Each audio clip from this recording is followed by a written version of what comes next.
What is up, everybody? It's Cody with Blood Money MMA Bets, or as some know me, Mr. Pay-Per-View. Some call me the recession-proof capper. Others just make goat noises when they're around me for some reason. Now, what is up, everybody, man? This is going to be a good card. This is going to be a good betting card. It doesn't have the best fights on it, but it does have some good betting spots. We're definitely going to win some money, man. You already know that. We've been killing it. We won 13 out of 15 weeks, 5 in a row. That's doing good work. We're going to go over a couple things here, and then we're going to get right into the breakdown. First thing I want to do is do a recap of UFC Paris, where I went 4-1 on my bets for plus 6.5 units. My 4 winning bets were Manon Fiorot plus 2 units. Easy money. She put in work. It was a good fight. She's just a bigger, better fighter. Second winning bet was my most confident bet. Volkov Oestermeer plus 2 units on him. And that was a levels thing. If you watch the tape, do it all right. He was the side there. He was going to dominate just like he did. Third winning bet was Benoit Saint Denis. And this dude is a savage. He's even more than a savage than I thought he was. Plus 2.5 units there. And this guy's a problem. He's literally like the skilled Trevor Peak. You know, he just puts so much pressure and pace on you and just hits so hard and wrestles hard. Everything he does is tough. The dude showed cardio. I can't wait to see where Benoit Saint Denis ends up, man. And my 4th winning bet, which was my favorite winning bet, was Lusa versus McKee over 2.5 rounds for plus 2.5 units. And it had some rough spots in it, but you knew it was going to. Both them dudes are pretty tough, but I bet on their durability. Both of them got rocked. Both of them made it through getting rocked and survived and won me that bet. My one losing bet was Sergey Spivak. It was a bad bet. He fought terrible. It was just a bad bet and read. But you know, that happens. I'm allowed them every once in a while. So 4-1 on my bets for plus 6.5 units. That brings my overall bet record to 274 and 190 for plus 111.3 units. And it brings my 2023 record to 92 and 65 for plus 36.35 units. And we've been killing it, man. We just been killing it. The Patreon is eating. I want everybody, before we even go into all that stuff, like and subscribe button, leave a comment, help the algorithm. The Layer Cake Discord link is in the description. It's free. That's where everybody's at, giving stock tips, giving football tips, baseball tips, any kind of tips you want, and MMA tips, most importantly. And everybody killed it this week. We're going to go over some of the winning bets that people put up. The Layer Cake Layer Cake Patreon is up and running. $10 a month. That's where you're going to get my early bets. Like this week, you're going to get my Anton Turkalj bet.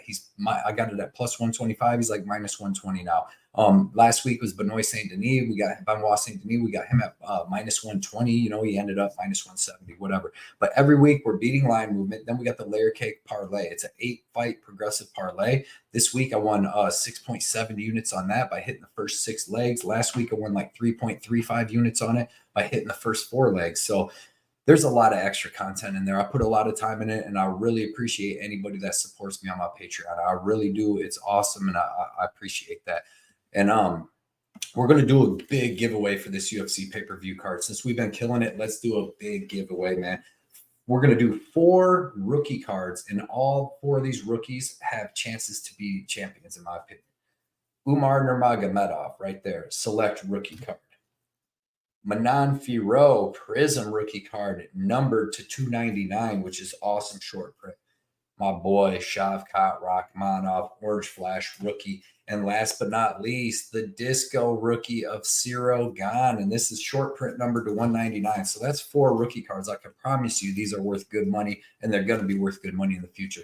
The rules are always as they are, man. Put in your best 3-fight lineup, your best 3-fight parlay with the odds that it pays. You can use props, whatever, when them come out. Just make sure you drop the comment before the fight starts so I can see them, so they can be recorded. If anybody ties, it's going to go to whoever put the parlay in first. So that's the giveaway, man. That's going to be good stuff.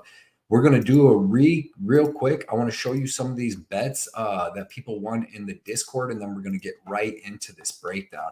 So on the Discord, man, everybody was killing it. My boy Don Cucumber DR, man, he put up some excellent bets. They're very hard to read, but this bet right here was $200 to pay $2,000. He hit the 5 or 6 leg parlay, killed that. And then he had one up here too that was 100 to win 600 with Morgan Cherie, Angelus, and Farad Bashra. Don, you killed it, man. You hit some big bets. 200 to win 2,000 is phenomenal. My boy Derek Izzy giving the shout out. Blood Money Bets and Johnny K Picks. Thank you for the comments on Thursday YouTube show. He hit Volkan Oezdemir 1,000 to pay 1,500 back, so he won 520. But man, that's a big bet. Big old balls, man. Excellent job, Derek. Chef Browning, man, killing it out here. 58 to win 108 with easy, no sweat play. Farid Basharat, Volkan Oezdemir won't go the distance. Cyril Gane won't go the distance. That was easy money right here. Volkan Oezdemir, Manan Furo. That was the parlay I was giving out to everybody all week that would listen. 75 to win 166. I wish I would have played it myself, but you know how I feel about them parlays. Then we got Daniel, my boy Daniel out here hitting big bets. Benoit Saint Denis, 85 to return 142. Excellent right there.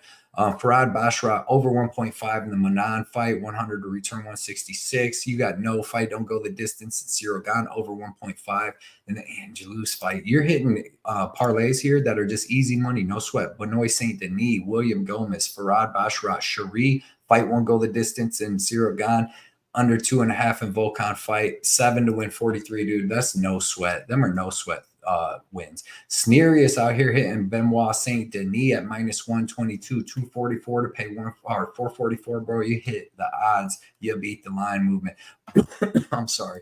I didn't feel like coming. Busted Nutting hitting out here hitting 10 to pay 178 on 2, 4, 6.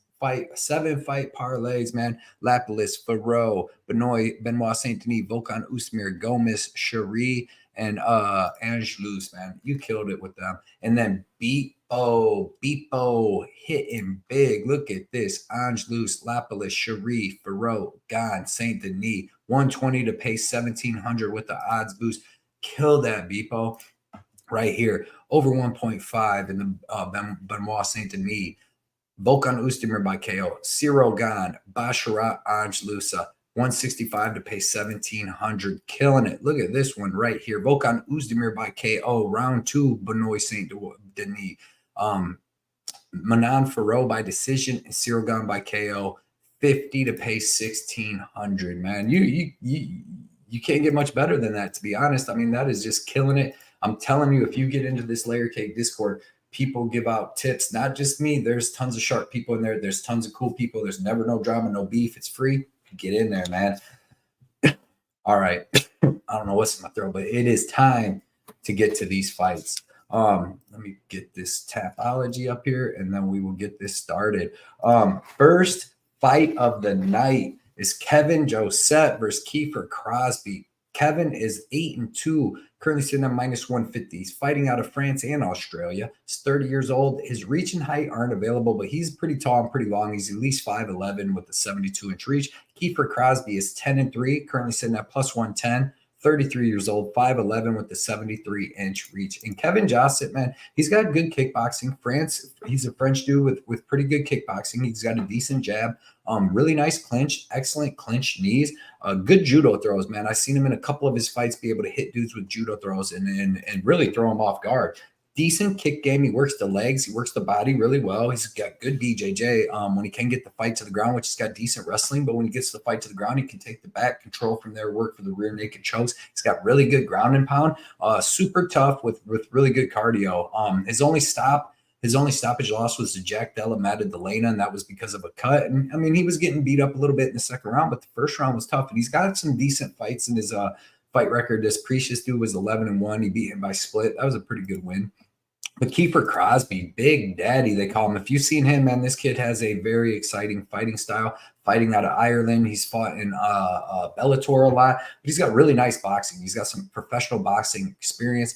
Really good boxing. His last fight, he was able to knock out Alex Oliveira, the ex-UFC fighter, in the first round, man. Them dudes really, really threw down. He's got nice, powerful leg kicks. He's got good power in his right hand. That's what he was hitting Oliveira with all over the place. Powerful ground and pound elbows. He pushes a crazy pace. He'll start off slow, but as soon as the first real big connection hits, man, it turns into just a crazy dogfight. It's what happened with Charlie Leary, where he was getting beat up pretty bad at the end of that round. He had Leary hurt, then Leary hurt him, and then he got cut real bad on the eyelid, so they stopped it. But he's a tough dude. He's fought a lot of people. He's very tough. He's got pretty decent wrestling when he wants to use it. Good ground and pound.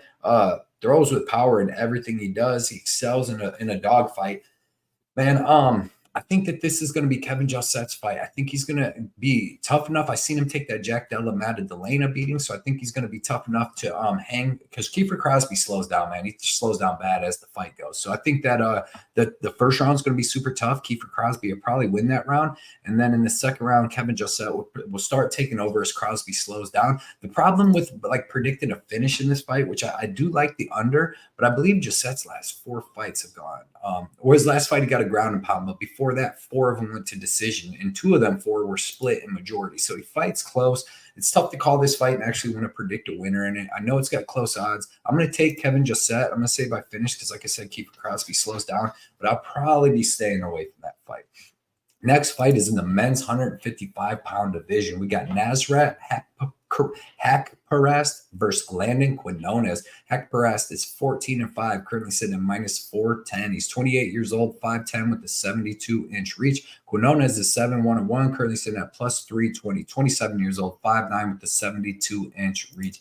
Nasrat Haqparast, man, he's been fighting in the UFC for a long time, and even though he's only 28 years old, he's got phenomenal boxing, southpaw boxing. He's got an excellent jab. He likes to work the 1-2. He'll come over with the 1-3. I just like this dude. Actually, 1-4. What the hell am I saying? But he's just a dude. I just got all mixed up with my damn numbers there. Nice jab, nice 1-2, sneaky left head kick too, because he doesn't really throw too many kicks, but he's got a fast left kick to the body, left kick to the head. Good movement, good feints. He throws a decent amount of volume, works the body well. He's not really a one-punch knockout guy you see here. He's got 9 KOs, but he ain't getting them in the UFC because his last 1, 2, 3, 4, 5 fights have went to decision, and before that he got knocked out, and before they had 1 knockout and then 3 more decisions before that. So this dude really goes to decision a lot. Like I said, he's pretty one-dimensional. He's not going to use too much offensive wrestling. He's not going to use too much jiu-jitsu. Pretty good offensive and defensive wrestling though, but he's going to box you. He's going to box you up. He's going to use movement. He's going to use that jab, and he's going to box you up over time. Landon Quinones, man, if you've seen him on The Ultimate Fighter, that did not really show what he's about when I go back and watch tape, man. He got overwhelmed by Jason Knight and then triangle choked. But it's weird because he had a tough fight with Muhammad Naimov, who was the one that knocked out Jamie Mullarkey on short notice. And that dude's pretty tough and hits pretty hard, you see, and he had a split decision loss to him. So don't let that Ultimate Fighter fight throw you off on this kid. He's really not that bad. He's got pretty good southpaw kickboxing, powerful left body kicks. He's got a good left kick, man. He can go to the leg, body, or head with it. He's got a nice straight left right down the pipe. He's got good leg kicks, good offensive and defensive wrestling and jiu-jitsu. It's weird how that Jason Knight fight played out. Like, I don't know if nerves got to him or what, because before that he had never been finished in a fight. He got finished, like I said, on the exhibition, but never been finished. He's been in there with some decent dudes, man, and is finishing them. He's got 6 finishes out of his 7 wins, and he's tough. He's well-rounded. He's durable. I'm taking Nasrat Haqparast here. I think he gets it done. I think he gets it done by decision. But Landon's going to be in there fighting tough, man. I think this kid's not too bad. He's showing on the tough Ultimate Fighter. Do not let that fool you. This kid's actually pretty decent, but Nasrat is still going to use that experience, toughness, and just all-around vet experience to get this win. Next fight is in the men's lightweight division. We got Jamie Mullarkey versus John Makdessi. Jamie Mullarkey is 16-6, currently sitting at -190. Actually, he's -250. 29 years old. 6 foot with a 74-inch reach. John Makdessi is 18-8, currently sitting at about +200, 38 years old, 5'8", with a 68-inch reach. So you see Makdessi's 9 years older, and then Mullarkey's going to be 4 inches taller with 6 inches of reach. Jamie Mullarkey, man, he's got pretty good kickboxing. He has really good boxing. He doesn't throw too many kicks, but he does have really good boxing. He throws power. He throws combination. It's long. He's able to sneak in his left hook. He's got good power in his straight right. He's got a nice left hook. He's got a nice clinch. He's got really nice clinched knees. You've seen he was able to put Devontae Smith out against the cage. He hit him with some punches and then hit him with some knees too. And I mean, he just threw a beating on Devontae Smith on the cage. But you've seen left hook is good. He's got that with Kama Worthy, was able to put him out early. He was able to stay safe against Francisco Prado. Killed a bunch of us, I'm sure, against Muhammad Naimov. I had him in that. And He just got a little cocky, but usually he's very durable. He had a good fight with Michael Johnson. Good offensive and defensive grappling, pretty good wrestling, good jiu-jitsu on the ground. He pushes a crazy, crazy pace. He's very tough, very durable, likes to get in firefights and then just outpace you and out-tough you. And then he's fighting John Makdessi this time, it's a weird fight. It's the fight nobody asked for, 38 years old. The dude's got good kickboxing, phenomenal kickboxing, very low output though. He's got good leg and body kicks. He'll throw a lot of them in volume. Decent boxing, doesn't really use it too much. Really nice movement and feints, but that's like he's doing that more than throwing anything. Good counter striking because he's not really throwing anything. He's throwing feints and counters trying to get you to strike. And he's super durable with good cardio, but he's not dangerous. He's not really going to beat you going to beat Jamie Mullarkey anywhere in this fight. I expect Jamie Mullarkey to hit him with more power, more volume, and have the wrestling and grappling advantage if it goes there. But give me Jamie Mullarkey. I'm actually going to say by decision because John Makdessi is very hard to finish unless you hit him with a spinning wheel kick like Lando Venata. He's very hard to get out of there. So Lando Venata hit him with a spinning wheel kick. But yeah, man, I'm going to take Jamie Mullarkey here. I'm actually going to say that Jamie Mullarkey goes the distance. I'm going to say that he wins. He plays it a little more safe after getting knocked out by going too hard last fight. I'm going to say he plays it safe, and I'm going to say this one goes to decision. Next fight is in the men's featherweight division, and this is going to be a good one. We got Shane Young versus Gabriel Miranda. Shane Young is 13-7, 30 years old, 5'8" with a 72-inch reach. Currently sitting at -165. Gabriel Fly Miranda is 16-6. He's currently sitting at +140, 33 years old, 5'11" with the 71-inch reach. So you see Miranda is going to be 3 inches taller, and then Shane Young's going to have 1.5 inches of reach. Shane Young, man, he's just really not all that great of a fighter, to be honest, man. He's got forward pressure. He's got decent boxing. He's got kind of good leg kicks, but they all come out slow because he's really thick and compact dude. Decent jab. Super durable. He's got 7 losses, but only 1 KO loss. You see there's 0 submission losses, 6 decision losses. He's never been subbed in his whole career, but he's also never fought a high-level jiu-jitsu guy. If you go look through his whole fight history, he's never fought a high-level jiu-jitsu guy. Volkanovski wasn't taking him down and looking for subs. He's just beating him up. I mean, he took him down, but he wasn't looking for subs back then and stuff.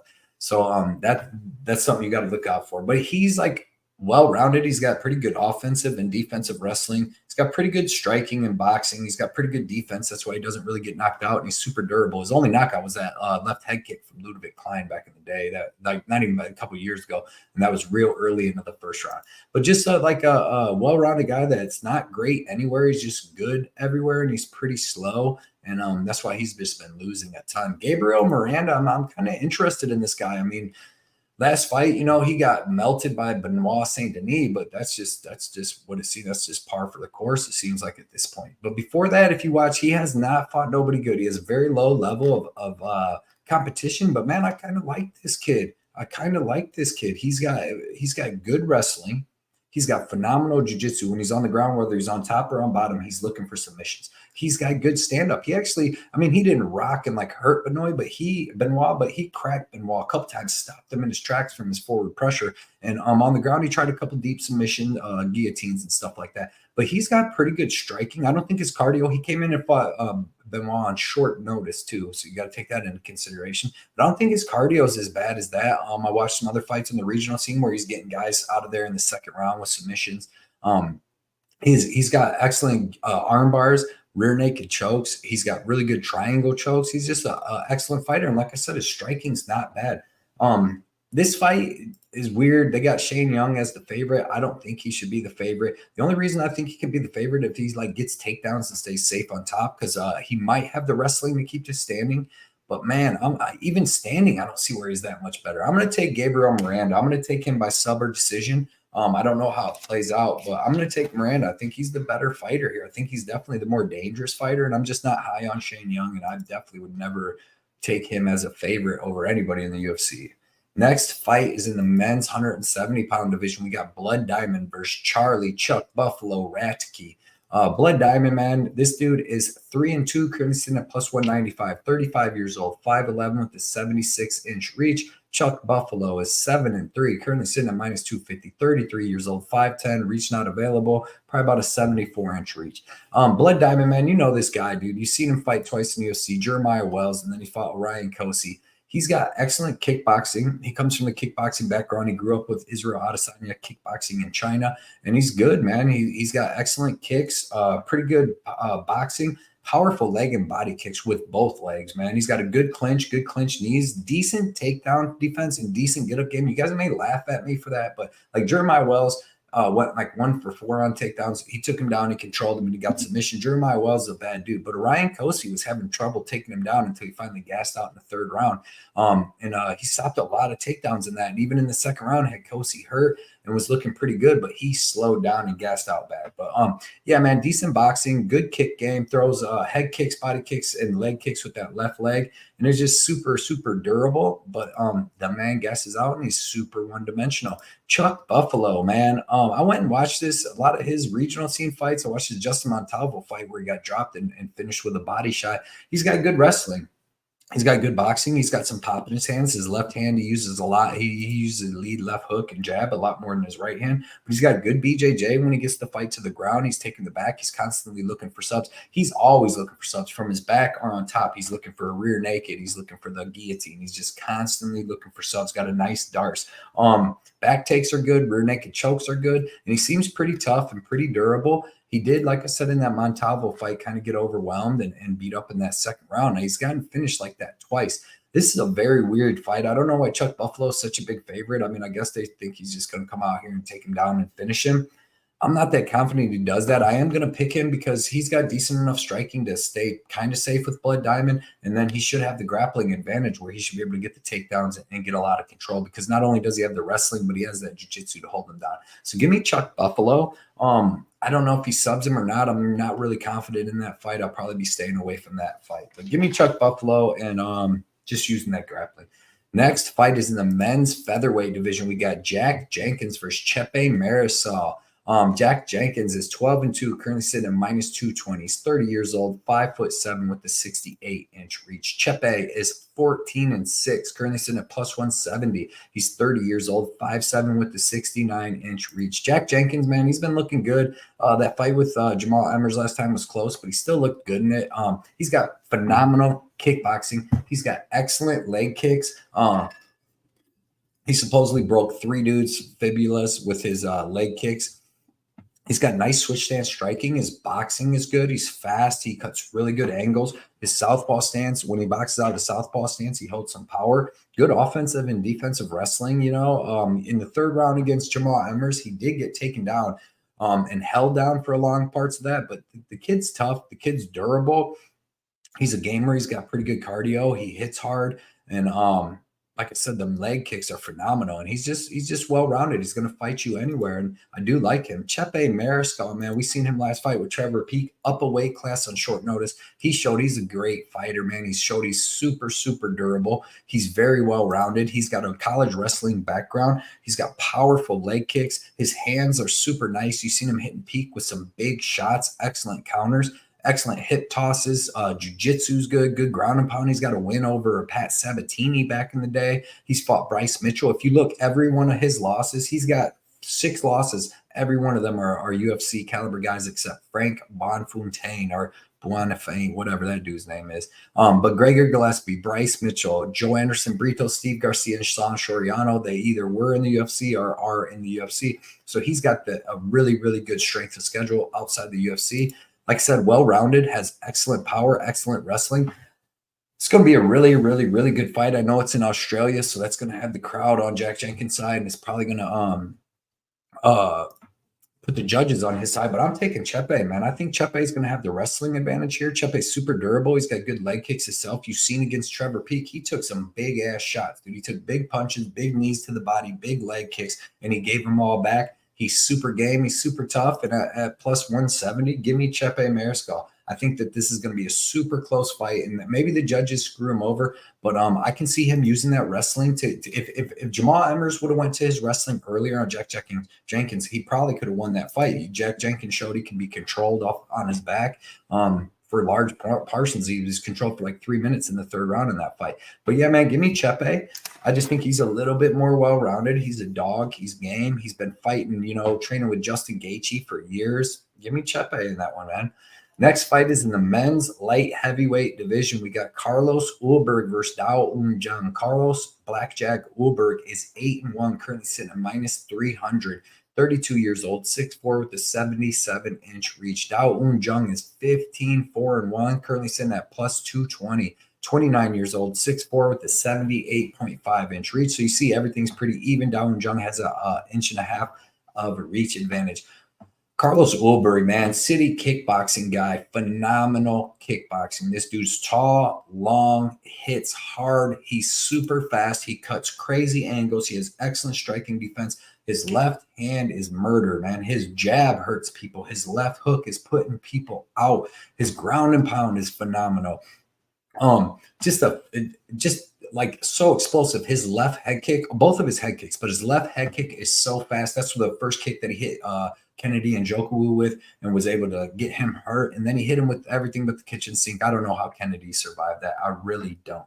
But the dude is super fast, super powerful. Like I said, world-class kickboxing. His kicks, his leg kicks are phenomenal. His leg kicks are money. That's what he was using against Negromanu and got him worried about that. Then he comes up top with the head kicks, or he just hits you with the, like I said, left jab, comes over the top with the right. I'm hyped up about Carlos Ulberg, man. This dude is really, really good. His movement's really good. His defensive grappling is kind of unknown. He's shown a decent takedown defense. Tafa tried to take him down. Fabio tried to take him down. He showed decent takedown defense there. Most of these dudes aren't even trying it. I don't know if Tafa actually had tried to attempt to take down. I know Ihor Pateria, he ran out across the cage with knee pads on, tried to take him down right away, and Ulberg shoved it off and then knocked him out. But the dude is one of the best kickboxers in the game. Dao Jung. And I just want to point out Carlos Ulberg's last couple knockouts. They're all three quick, fast knockouts.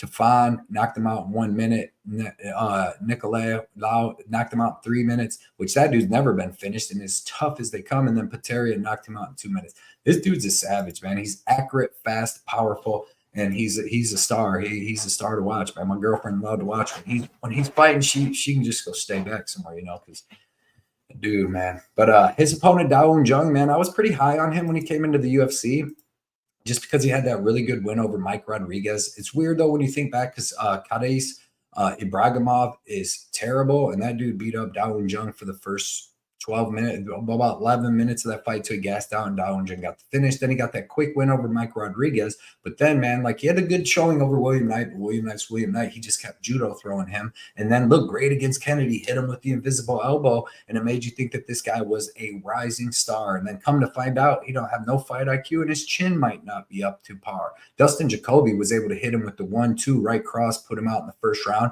And then Devin Clark was able to out grapple him, out cardio him, and just out tough him and out fight IQ him, because every time that Dao Jung could break away from the clinch or reverse Devin Clark, he just stayed in it and kept playing Devin Clark's game. And when you play the other guy's game, they're going to take over and win eventually. But he's got really good boxing for a big dude, actually. His jab's super sharp. His right cross has some power to it. That's what he got Mike Rodriguez out of there with. Really nice stepping elbows, obviously, with Kennedy. And he has some good judo throws. You've seen against William Knight and some pretty decent ground and pound. But I just don't see that work happening here. I think this is going to be a striking match. I think Ulberg's going to be able to stay out of the grappling exchanges. And from there, man, Ulberg is going to be faster with way more angles. Dao Jung doesn't move his head too much, and he really is kind of plodding, looking to box with you and stand and strike. You even seen it in his fight with Sam Alvey, where he's able to get hurt there, and he just wasn't even able to track Sam Alvey down, man. Carlos Ulberg is going to KO this dude, man. His leg kicks are going to hurt this guy. He's going to keep hitting him with the leg kicks. Dao Jung's a boxer. He's heavy on that lead leg, and when he starts going to either move that leg or reach down to stop it, Carlos Ulberg's either going to come upside his head with that left head kick or he's going to hit him with that left hook. So give me Carlos Ulberg, and I got him by knockout in that first or second round. Next fight is going to be phenomenal, man. Men's 125-pound division. We got Manel Kape versus Felipe dos Santos. Manel Kape is 18-6, currently sitting at minus 400. He's 5'5" with the 68-inch reach. Felipe dos Santos, 7-0, currently sitting at plus 300, 22 years old, 5'7", reach not available, but he is tall and he's long. He's probably got a 71-inch reach. Manel Kape, this dude is so good, man. His boxing is so good, so fast. His combos, and are phenomenal. If anybody's follows me on Twitter and you've seen him with his KO over Zagauskas Zumagulov, who we know is unfinishable, the dude's got like 15 split decisions. Kape was able to put him out in the first round with just a crazy flurry. Dropped him with the 1-2 and then hit him with the 25-piece combo against the cage. He's finished 16 of his 18 wins, 11 KO, 5 sub. He's got a black belt in jiu-jitsu. Actually started in jiu-jitsu, but he's just, his striking's just come along, and going out to Thailand. He's been Thai boxing for a long time. Muay Thai boxing, good wrestling. He showed excellent wrestling in jiu-jitsu against David Dvorak, where he was able to hit him with a Kimura and almost ripped his arm off, used that to get the sweep. Super fast hands. Both hands can KO you. His flying knee is phenomenal. His timing and accuracy with his hands, his flying knees, and his kick are phenomenal. He can be low output, but that's just because he's waiting for that kill shot, man. His flying knee over Ode Osborne was something to, it was just beautiful. It was just beautiful. And after he got hit with one, but he's just a phenomenal fighter. Well-rounded. He's got excellent experience throughout his career. The dude is super, super durable. And as he showed, he almost finished Dvorak 3-4 times in that fight. Great cardio, because most guys are going to gas themselves out from what he did to Dvorak, and he was able to just keep it going, man. This kid is star boy for a reason. He's phenomenal. The guy he's fighting, Felipe dos Santos, this kid is a beast too. 22 years old, shoot-to-box guy, Diego Lima, training with your boy Charlie Olives, training with Willie Cat Santos, training with Elvis Brenner, and this kid fights just like all of them. Nonstop forward pressure in Muay Thai, man. Fights just like him, dude. Excellent striking, straight punches, excellent front kicks, teep kicks, head kicks, leg kicks. Clinch knees are phenomenal. His kick game all around the body. He's working the legs, body, head. He does not stop throwing. He comes forward with that forward pressure, and he just puts it on you. He can mix in the grappling and wrestling. He doesn't have no striking defense like these shooter box guys don't. He just relies on his toughness, relies on cardio, and just being a savage. He's got decent wrestling and BJJ. He's got decent step in and flying knees. He throws a lot of flying knees. I can't explain to you, man, how good of a fight this is going to be while it lasts. Dos Santos is going to get his licks in. That's just how he fights. He's not going to come in here and he's not going to be all nervous and this and that. I promise you, he's coming in like a shoot-the-box guy, and he's going to get some licks in on Manel Kape. And Manel Kape's going to have to fight here. But the thing is Manel Kape, this is a tailor-made match for him, because he's low output a lot of times because he's a counter striker, and he's just downloading. And most of the people he's fought do not want to engage with them. They want to, like Mateus Nicolau, even Pantoja, low output fights. And them dudes, well, Nicolau don't, but Pantoja usually goes crazy. He did not against Kape. He knew the danger that was there. I don't think Felipe dos Santos knows that kind of stuff yet. And I think that he's going to come in crazy, and he's going to land some shots, and there's going to be some big shots. And Manel Kape is just going to be a little more experienced and a little more durable. And I think he's going to get dos Santos out of there. Even though dos Santos has never been finished, I think Kape is the guy to do it. This kid is special. So I mark my words, I think that's going to be the fight of the night on this card.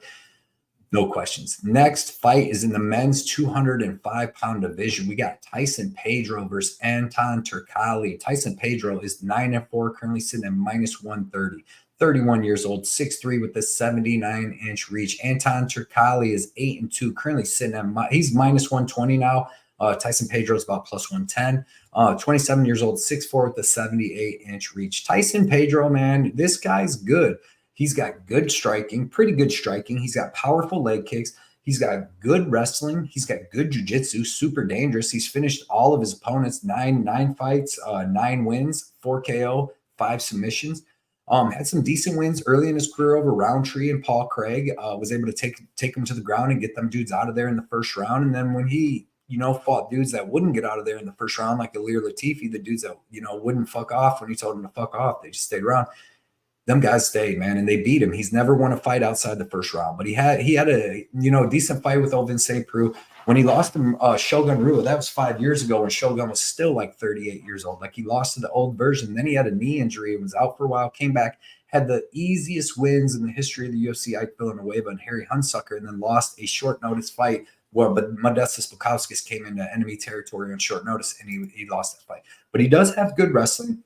He does have good jiu-jitsu and ground and pound, and he has decent striking. It's just he only has 1 round of it. He really only has 1 round of it. After that, I don't know if it's cardio or just, he just kind of gives up. I don't know what it is, but he doesn't have it. Anton Turkalj, man, this guy's well-rounded. He's not really great anywhere, but he's good everywhere, in my opinion. I watched him fight a lot of his fights. You might remember this name, Ebo Asan.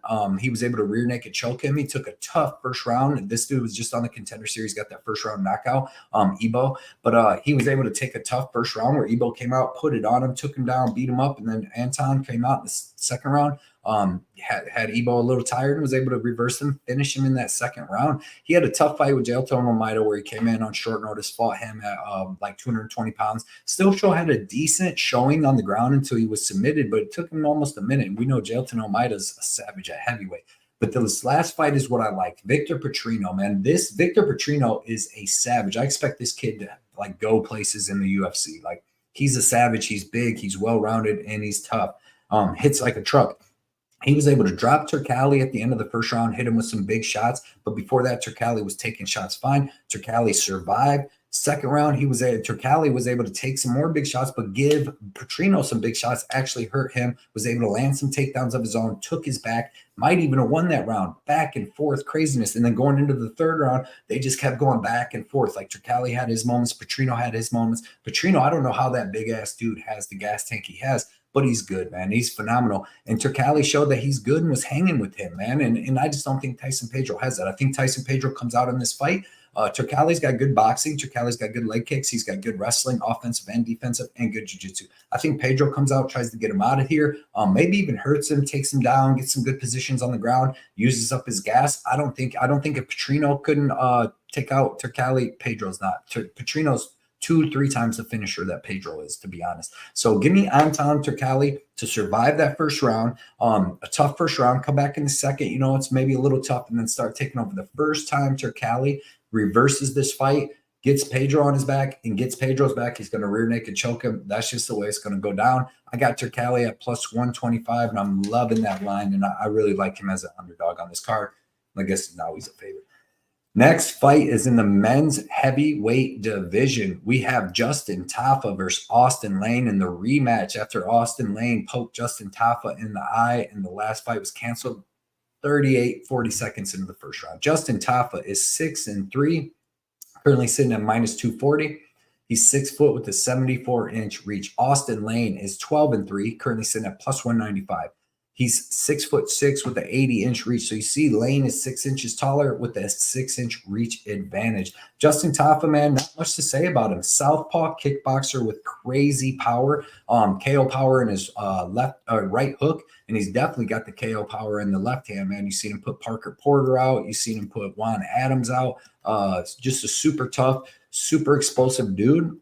He's finished all of his wins, 6 wins, 6 KOs, all of them, one of them, 2 of them in the second round, the rest of them in the first round. And he's just a counter striker. He puts forward pressure on you, but he's wanting you to strike so he can counter you, hit you with the big shot. His right hand is KO. His left hand is KO. His left jab, left hook, dangerous, man. Powerful left body kick. I haven't really seen him go to the head with that left kick, but his left body kick's powerful. Good forward pressure, swings big hooks, looking to put you out, and just a tough, durable dude, as most of them the Islander dudes are, man. Austen Lane, this dude is an ex-football player, very, very, very physically freaking huge, explosive, powerful, big, powerful striker, man. Beautiful body kicks. You've seen even in his last fight with Tafa before he poked him in the eye, he landed 2 powerful body kicks on him. But the dude has powerful body kicks. He has power in both hands. He doesn't have no striking defense. He's just all come forward, hit you with big shots, maybe a little bit of head movement, and then try to hit you with more big shots and either get you out of there or he gets out of there. But powerful leg kicks, man. His kick game's good. I haven't seen him really hit nobody in the head with it, but he does have powerful kicks to the body, to the leg. Good boxing with good power. I've seen him get taken down in fights, but I've seen him reverse them. I've seen when he gets on top of guys, man, he can pound them out. So if some way he does end up on top of Justin Tafa here, he could definitely pound him out. But he's been knocked out, as you see, 3 times in his 3 losses. He's been knocked out 3 times, and they're all in the first round. Greg Hardy got him, Frank Tate got him, and then Vernon Lewis got him, which aren't names that you're really wanting to be knocking you out. They're not known names. It's going to be a good fight while it lasts, man. Austen Lane's explosiveness and height and size makes him very dangerous in this fight. And Justin Tafa's got to watch closing the distance coming in, getting hit by them body kicks or stiff jab. But I think eventually, Justin Tafa comes over the top and hits him with a big left hook or the big overhand left, or big right hook or a big overhand right or left, and just puts him out, man. He's very, very, very tough. Austen Lane has shown more durability issues than Justin Tafa. So give me Justin Tafa, and I think he gets him out of there in, the first or second round, because both of them dudes are like, when one of them gets hit, they both want to just start throwing crazy and return the favor, and usually goes crazy from there, and then the fight's over. Next fight is the co-main event in the men's heavyweight division. This is going to be a fun one, man. We got Tai Tuivasa versus Alexander Volkov. Tai Tuivasa is 15-5, currently sitting at plus 190. 30 years old, 6'2", with the 75-inch reach. Alexander Drago Volkov is 36-10, currently sitting at minus 225. He's 34 years old, 6'7", with the 80-inch reach. So you see Volkov's 5 inches taller with 5 inches of reach. Tai Tuivasa, man, another Pacific Islander dude that just is fucking tough as they come, man. Made durability is off the wall. Dude's made of rocks, KO punching power in both hands. Crazy powerful overhand right. That's what he's looking for. That's what he's going to be looking for in this fight for sure. Powerful leg kicks with both legs, and they're actually pretty fast. It's kind of weird. His left hook is lights out too, man. That's what he got Greg Hardy with when Greg Hardy thought he had him hurt, and then he came in and just put him out. He's KO'd 14 of his 15 wins, which makes sense because when he touches dudes, they get hurt, man. His clinch is good. His clinch elbows are good. He's got that crazy elbow win over Derek Lewis, able to knock Augusto Sakai out early into the second round. The dude's dangerous, man. He's got really nice defensive and offensive wrestling. Like, it's better than it was when Sergey Spivak got a hold of him. So just a real dangerous dude, man. He's more of a brawler, He's got them, like I said, good leg kicks, and then he's just going to be looking to box you and hit you with that really big shot. He'll take one to give one. It hasn't worked out in the last couple fights with like Ciro Gane and Sergey Pavlovich where he was knocked out. But man, Pavlovich's a beast. He hit Pavlovich a couple good times and wasn't able to get him out of there. But man, he's tough and he's durable and he's down to have a firefight, which he's going to get here with Alexander Volkov, man. Alexander Volkov has phenomenal, powerful kickboxing. He used to be a skinny, tall, skinny dude when he fought Curtis Blades, and then he come back and he put about 25 pounds on after he got out-wrestled there, and since then he has been a beast. He's finished 4 of his 5 wins. The only one was Marcin Tybura because there's a ton of grappling in that, but Walt Harris, Alistair Overeem, Jairzinho Rozenstruik, and Romanov, he was able to get out of there, man. Excellent front and push kicks to the body. His legs are so long that he's hitting you right in the solar plexus, and his feet are huge. He has power in them, man. KO power in his right hand. You've seen him knock out Rozenstruik and Alistair Overeem with big old punches. You've seen him, like I said, them front kicks to the body. That's what he got Walt Harris out of there with. He has good forward pressure. He's pretty good durability, man. If he gets hit like against Rozenstruik, he got hit one good time and then he took off, and Rozenstruik was able to hurt him with the right hand and then get him out of there. And he's just been so much more aggressive since he has this size and power. I think he's going to come out here very aggressive against Tai Tuivasa, who's been knocked out in his last 2 fights. And I think that these dudes are going to come out, and as soon as one lands the first big shot, they're going to start just scrapping. And from there, somebody's going to get finished. And I'm going to have to go with Volkov getting the KO here, man. Just his size, the weapons that he has, and then his durability has looked a lot better than Tai Tuivasa. I wouldn't mind Tai Tuivasa getting the win here. I'm not going to bet on the fight as far as the money line. I'll be looking at over-unders in that. But either one of these dudes can finish the other dude, man. Volkov, he's finished a ton of his fights. Tai Tuivasa's finished 14 of 15. These are giant dudes, and I think that when they start hitting each other, man, one of these dudes is going to fall. So give me Volkov here. I'm going to take Volkov by KO. Tai Tuivasa has 5 losses. 4 of them are KO. 3 KO losses, 1 submission loss to Sergey Spivak. So give me Volkov. Give me Volkov to get it done. Main event time. We got Isreal Adesanya versus Sean Strickland, man. Isreal Adesanya is the champion, 24-2, currently sitting at minus 600, 34 years old, 6'4", with the 80-inch reach. Sean Strickland is 27-5, currently sitting at plus 500. 32 years old, 6'1", with the 76-inch reach. So you see Izzy has 3 inches of height and 4 inches of reach. Isreal Adesanya, man, world class. Some would say the best in the world kickboxing after his knockout win over Alex Pereira, man. His game is so good. His kickboxing is some of the best in the world, like I said. His fight IQ is, best in the world. He's up there with Volkanovski and them. He has a really good fight IQ. His leg kicks are phenomenal, like you seen against Paulo Costa, and they're going to be a major problem here as Sean Strickland's a boxer and very heavy on his lead leg. He's got phenomenal counter striking, which is going to be excellent here because Sean Strickland's constantly coming forward with his boxing. And we see what Izzy does, man, when he's able to counter. His movements and feints are crazy. People don't know what to do. They don't know if he's throwing the kick, the punch. He's going to feint with the punches, hit you with the leg kick. The dude is so good. He's got power in both hands. You've seen him hurt Izzy with the left hook, which ain't even his dominant hand. You see him put him out with the right hook. Body and head kicks are nuts. The dude is so good, and the fight IQ is off the chain. Pretty good defensive wrestling. At 185, he has no problems defensive wrestling and offensive wrestling. Looked good against Robert Whittaker in the second fight. Looked good against Vittori, Cannonier, everybody, man. Paulo Costa. He's just so good. Sean Strickland, dude, phenomenal boxing, very one-dimensional. He's just going to box you. He has an excellent jab. He has excellent toughness. He has excellent cardio. He has excellent pace.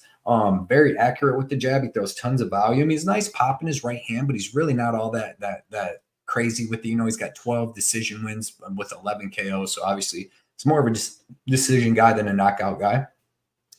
Pretty good boxing defense. He's able to stop the boxing, and he's super tough with good cardio. The only problem is with the boxing defense, he keeps a high guard, leaves you open for leg kicks, leaves you open for body kicks, leaves you even open for the head kicks. Definitely leaves you open for the left hook like Alex Pereira hit him with. Sean Strickland is going to have so many problems in this fight. Like I said, he's very heavy on his lead leg, right?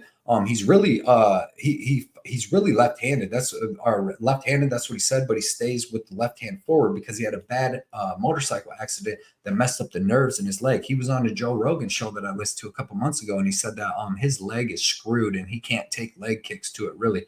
And it's not his lead leg; it's his back leg. But Izzy's going to be kicking him everywhere, and he's going to kick that lead leg like when Sean Strickland fought Jared Cannonier. Jared Cannonier was landing a ton of leg kicks on him, and you could see it was hurting him a little bit. And Izzy throws way harder leg kicks. You've seen against Paulo Costa and these guys. Izzy's leg kicks are phenomenal. So I think that he's going to be able to beat up that lead leg. And from there, either Strickland's going to have to change stances or start choosing a way to try to block that with his hand or something. And just like the other fights I was talking about with like Carlos Ulberg, where he's going to come from the bottom and come up after you start blocking the leg, I think Izzy's going to come upstairs and knock Strickland out with something just like he did Paulo Costa. I think this looks a lot like that Paulo Costa fight where Strickland's just chasing him, following him around the ring, trying to get his boxing off, and Izzy's just hitting the leg, throwing some boxing, hitting the leg.